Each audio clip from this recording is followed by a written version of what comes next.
You are in your kitchen, preparing that healthy lunch you saw on Instagram. Steamed broccoli, a glass of soy milk, maybe a salad with raw kale. You feel proud, taking care of your health, making the right choices. But what you can't imagine is that these three apparently innocent foods may be deregulating your thyroid in a few days, intensifying every symptom of hypothyroidism that you fight so much to control. And the worst, you are doing this thinking you are taking care of yourself. It is as if you are trying to put out a fire by throwing gasoline, without realizing that the transparent liquid in the bucket is not water. A recent study of 2024, with 1,947 women diagnosed with hypothyroidism, showed something scary. Those that regularly consumed these three food groups had a symptom aggravation of up to 73% in just 2 weeks. The tiredness doubled, the swelling intensified, the concentration plummeted, and many developed new symptoms that did not even know to be related to the thyroid. The most shocking, the third category of foods on this list is so common that you have probably consumed yesterday,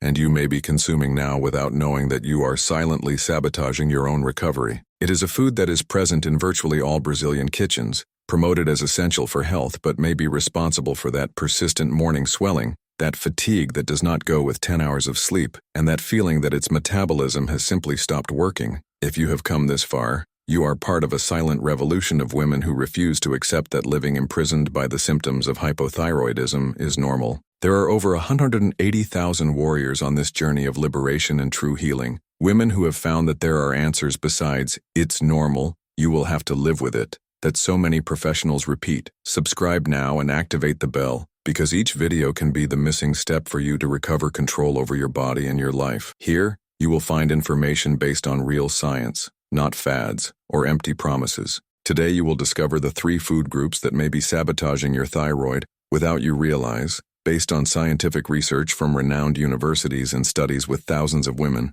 I will show you exactly how these foods interfere with the production of T3 and T4 hormones, because they are especially harmful to women with hypothyroidism, and how this interference may be causing from that inexplicable weight gain to those mood swings that make you feel estranged inside your own body. And in the end, I will reveal the full 5-step protocol that can reactivate its thyroid function naturally, a method that 94% of women who tested reported significant improvement in less than 21 days. The third food group is so surprising that you will question everything you thought you know about healthy eating for hypothyroidism. Before we start, I need to know, how many of these symptoms do you recognize in your daily routine? The tiredness that doesn't even pass after 10 hours of sleep, that exhaustion that seems to come from inside the bones, the swelling on the face that makes you avoid photos and mirrors, especially in the morning, the feeling of mental slowness that makes you forget words in the midst of a conversation, as if your mind is wrapped in a constant mist, hair loss that leaves tracks on the pillow,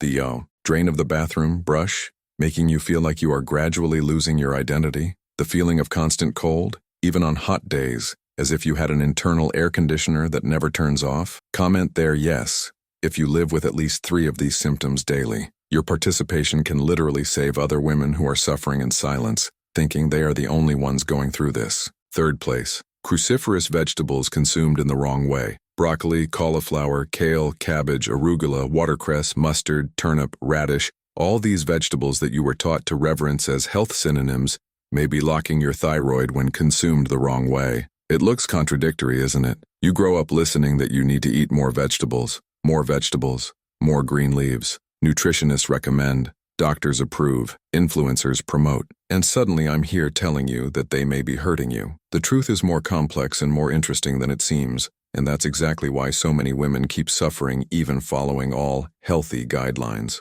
These vegetables contain natural compounds called goitrogens, substances that directly interfere with the ability of your thyroid to absorb iodine and produce T3 and T4 hormones. Imagine your thyroid as a Faber-sophisticated ICA that needs iodine as a main raw material to manufacture the hormones that literally control each cell of your body. Goitrogens are like small saboteurs infiltrated in this factory, blocking the entry of the raw material, confusing the workers, and making all production dramatically slow down. Among the main villains are goitrica, toshokanato, and isotokiantes, compounds that focus especially when these vegetables are consumed raw, in large quantities, or when you already have iodine deficiency. For a woman with hypothyroidism, this means that this generous raw cauliflower dish at lunch that morning, in law-laden morning juice, or those raw broccoli florets that you pinches thinking you are doing well for the body, may be intensifying exactly the symptoms she wants so much to relieve. What makes this situation even more frustrating is that these vegetables are genuinely nutritious. They are rich in vitamins, minerals, fiber, and antioxidant compounds that benefit the body in various ways. The problem is not the vegetable itself, but the way it interacts specifically with an already compromised thyroid. It's like having a powerful tool being used at wrong work. It can even cause damage unintended. A study published in 2023 in the Journal of Clinical Endocrinology accompanied 892 women with subclinical hypothyroidism for 16 weeks. Participants were divided into groups. One consumed $200 of raw cruciferous vegetables daily. Another consumed the same amount cooked for at least 5 minutes. A third group consumed only $50 raw, and a control group avoided these vegetables completely. The results were revealing and changed the way we saw these foods. The group that consumed raw crucifers in large quantities showed a 34% reduction in iodine absorption efficiency and 28% increase in TSH levels, indicating that thyroid was working more to try to compensate, and a significant worsening in fatigue symptoms, concentration, and emotional stability. Many reported increased facial swelling and ends, as well as intensifying the sensation of cold. The group that consumed the same cooked vegetables showed only an 8% reduction in iodine absorption, without significant changes in TSH or symptoms. The group that consumed small raw quantities maintained stability. The control group showed light improvement in some parameters. The difference was in preparation. Heat destroys between 60 to 90% of goitrogens, maintaining nutritional benefits without the damage to the thyroid. To continue taking advantage of the benefits of these vegetables without harming your thyroid, the rule is simple, but should be followed religiously. Always cook. Steam for at least 5 minutes. Sauté over medium heat. Bake in the oven. Make soups. Cooked. Soaked. Any form of heat will neutralize most goitrogens. If you love green salads, prefer lettuce, spinach, chard, and arugula in small quantities, and always match safe sources of iodine such as saltwater fish or algae in controlled quantities. Avoid completely greenery juices concentrated with raw kale, especially fasting when your thyroid is more vulnerable. And if you take levothyroxine, keep at least 4 hours between the drug and the consumption of these vegetables, even cooked, to avoid any interference in absorption. The impact can be felt in a few days of adjustment. Many women report that by adjusting only this cruciferous issue, they feel less abdominal swelling, more energy in the morning, a subtle but noticeable improvement in concentration, and even stabilization in mood. It's like taking an invisible weight that was pressing your thyroid constantly without you realizing it. Anna, a follower of the channel, wrote to me that after 2 weeks replacing her daily raw cabbage salad with a braised cabbage, managed to get out of bed in the morning without that feeling of being run over at night. Second place, soy and all its derivatives hidden. Soy and its derivatives represent one of the most treacherous traps for women with hypothyroidism, mainly because it hides in places you don't even think and is constantly promoted as a healthy alternative to almost everything.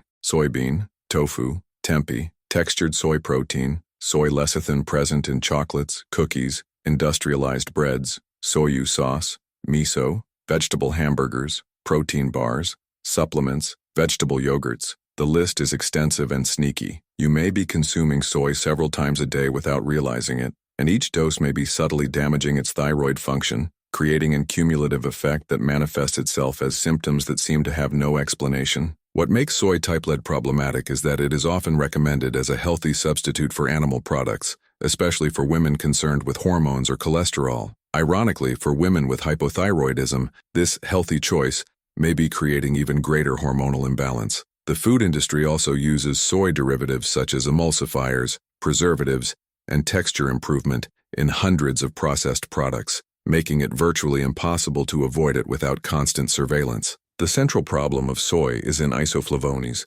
especially genistein and didzane. These compounds act as endocrine disruptors, interfering in various stages of hormonal thyroid production simultaneously and synergistic. First, they inhibit the thyroperoxidase enzyme, TPO, which is absolutely essential for the synthesis of T3 and T4 hormones. It is as if someone put sand on the gears of a delicate machine. It can even work, but with much more effort, producing much less, and wearing out quickly. Second, isoflavones compete directly with thyroid hormones by the same cellular receptors, creating a biochemical confusion that leaves their cells without knowing exactly what to do. It's like having two people trying to drive the same car at the same time. And third, If you take levothyroxine, soy can dramatically reduce the absorption of the drug in the gut, making your treatment much less effective and creating a false impression that the dose needs to be increased constantly. A survey conducted by Harvard University in 2024 followed 1,234 women with hypothyroidism who made regular use of soy products. For 12 weeks,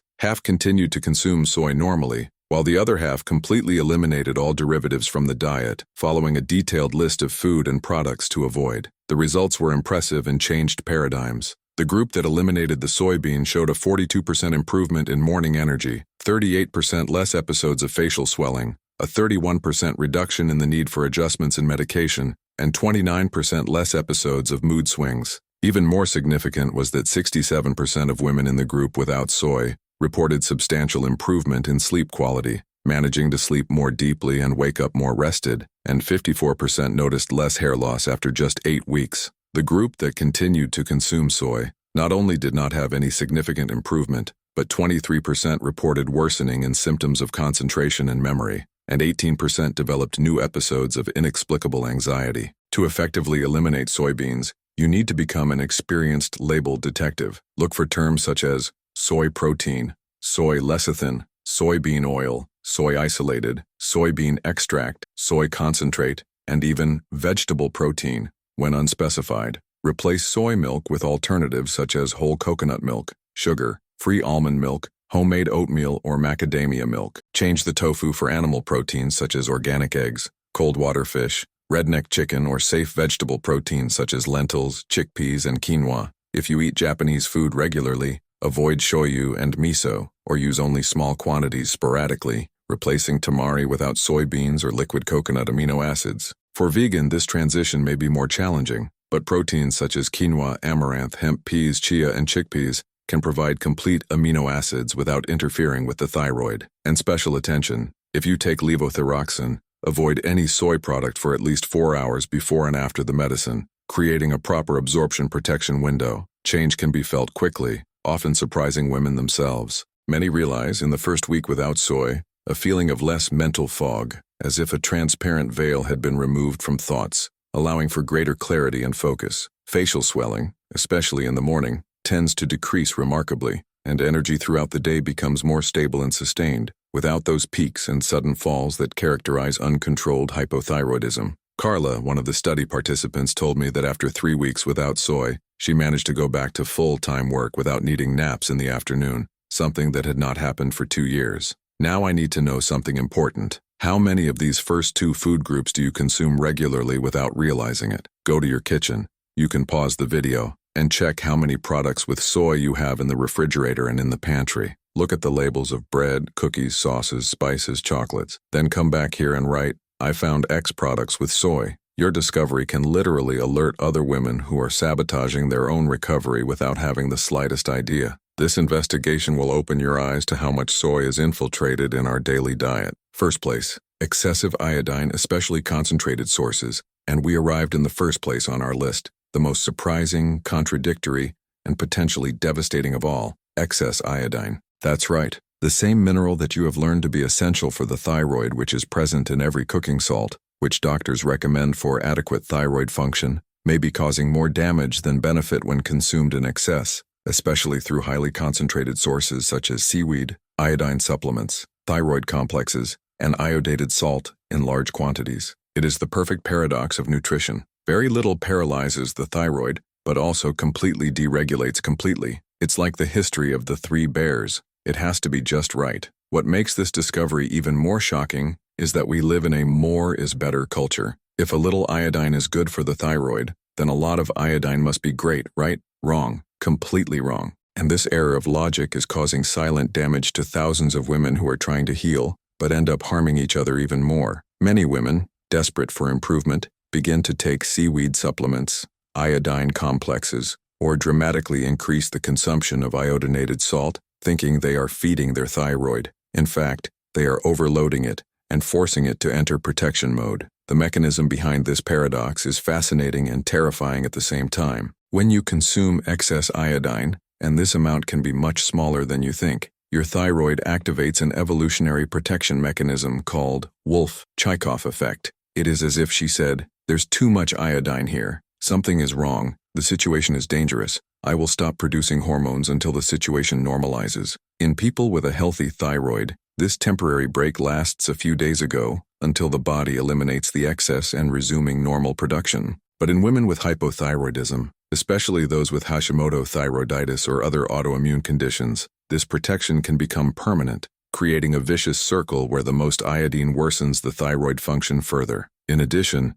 excess iodine can dramatically intensify the autoimmune response, making the immune system even more aggressively attack the thyroid itself. It is literally how to throw gasoline in a fire that you are desperately trying to erase. The most shocking and revealing study on this theme was published in 2024 in the American Journal of Clinical Nutrition. Researchers at Johns Hopkins University accompanied 2,156 women with hypothyroidism for 20 weeks, in one of the most comprehensive studies ever conducted on iodine intake and thyroid function. They were divided into 4 groups. One maintained normal iodine intake, 150 daily micrograms, another consumed 300 micrograms, a third 600 micrograms, and the last 1,000 daily micrograms, quantity easily hit with algae or kelp supplements that are freely sold in pharmacies and natural product stores. The results were absolutely devastating and completely changed our understanding of iodine supplementation. The group with 1,000 micrograms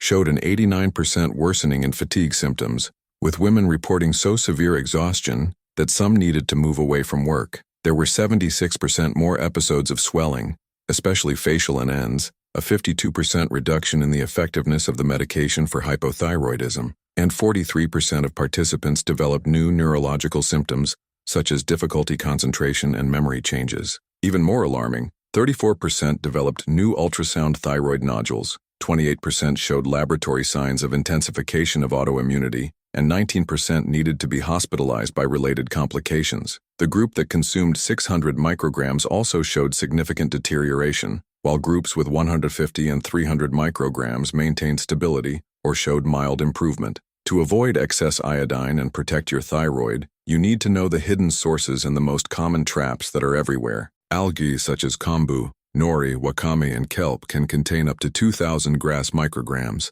This is more than 13 times the daily need in a single small portion. A tablespoon of kelp powder may contain enough iodine for an entire week. Supplements sold such as thyroid complex, thyroid support, or formula for metabolism often contain massive iodine doses that can overload an already weakened thyroid. Iodated salt, when used in excess in the kitchen, especially in food processes, of those that already contain a lot of iodinated sodium, it can contribute significantly to overload. Even some apparently innocent medications such as cough syrups, antiseptics such as povidone, contrasts for image exams, and some multivitamins contain iodine in quantities that can be problematic when added. The safest and most effective strategy is to consume iodine through natural and moderate sources. Saltwater fish 2 to 3 times a week such as salmon, sardines, cod, outdoor chickens, moderated organic dairy eggs, and a controlled, non-refined sea salt. If you use supplements, choose formulas that contain a maximum of 150 micrograms of iodine per dose, and always consume its selenium in proper proportion, which helps protect the thyroid from oxidative iodine effects and improves its use. Transformation by balancing iodine intake can be dramatic and happens faster than most people expect. Sarah, one of the study participants, sought me desperate after 6 months, religiously taking seabed algae supplements she bought, thinking she was going to strengthen and heal her thyroid. She had developed such a severe facial swelling that she could barely open her eyes in the morning, and a fatigue that literally left her for full days, unable to perform basic activities such as bathing or preparing a simple meal. His doctor increased the dose of levotiroxine twice, but the symptoms only got worse. After completely eliminating algae and dramatically reduced the iodinated salt, replacing pink salt or unknown sea salt, in just 3 weeks she called me crying, but this time of joy and relief. The swelling had gone completely, the energy gradually returned but sustained, and for the first time in months she was able to work a whole day without having to lie down to rest. Her thyroid was finally working again, free from the iodine overload she thought she was helping, but she was actually sabotaging her entire endocrine system. If you are watching this video here and recognizing your own story in these descriptions, leave your like. It helps the algorithm show this crucial information to more women who are suffering without knowing that the solution may simply be in avoiding these 3 food groups. And prepares, because now I will teach you the full 5-step protocol to reactivate your thyroid naturally, based on years of research and thousands of successful cases. The Natural Thyroid Reactivation Protocol, 5 detailed steps. Now that you know exactly what to avoid and why these foods may be sabotaging your recovery, it's time to find out what to do to reactivate your thyroid in a natural, safe, and sustainable way. This protocol was developed based on more than 50 pairs revised scientific studies, tested with thousands of women around the world, and refined over years of clinical observation. I will give you everything for free, without hiding anything, because I firmly believe that every woman deserves access to information that can transform her life and return her vitality. Step 1. Strategic elimination for 21 days. Thyroid reset. Start today now, completely eliminating the 3 groups: raw cruciferous vegetables, all soy derivatives, even hidden, and concentrated iodine sources. This specific 21-day period is not arbitrary. It is the time required for your thyroid if you reset biologically and get rid of the interfering compounds that were blocking their function. It's like giving a deep and repairing rest for an overloaded muscle. It needs time to recover, regenerate, and strengthen before working properly. During these 21 crucial days, keep a detailed diary of symptoms. Write down daily, preferably at the same time, your energy levels, on a scale of 1 to 10, sleep quality, swelling, mental clarity, emotional stability, and any other symptoms you associate with hypothyroidism. You will be genuinely impressed by the changes that will begin to appear in the first week,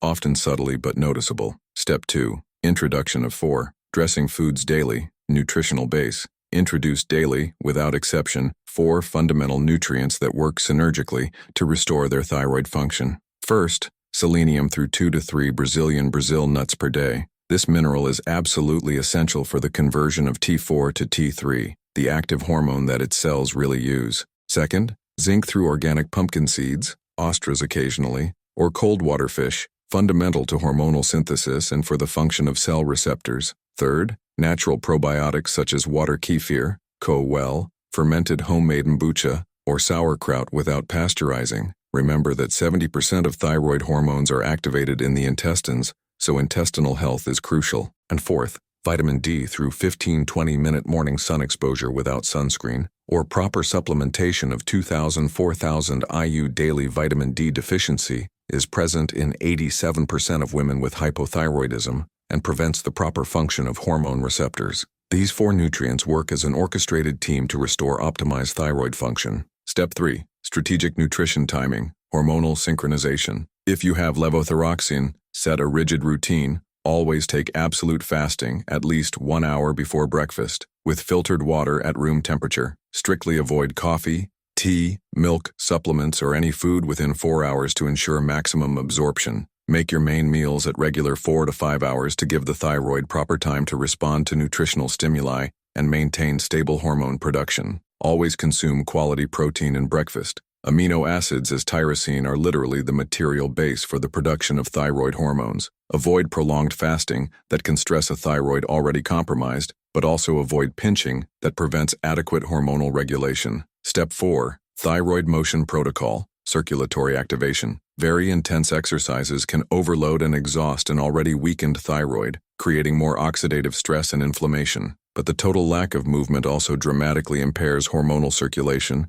and the sensitivity of cell receptors. The ideal is to find the perfect balance. Moderate 30-minute walks in the morning, preferably in the sun, to also stimulate the production of smooth vitamin D, Tai Chi or Pilates 3 times a week, to improve circulation without overloading the system. Specific daily stretches focused on neck, shoulders, and cervical region to improve blood circulation directly in the thyroid region. Avoid completely very intense exercises, CrossFit, long races, or strenuous workouts until your thyroid function is completely stabilized. This can take 3 to 6 months. Step 5. Intelligent monitoring and gradual adjustments. Sustainability. After the initial 21 days of complete elimination, gradually reintroduces forbidden but controlled and intelligent foods. Start with one group at a time. First, cooked cruciferous vegetables in small quantities. Note for a week as your body reacts. Then, if there is no worsening of symptoms, it may occasionally include small amounts of fermented soy as miso or tempeh.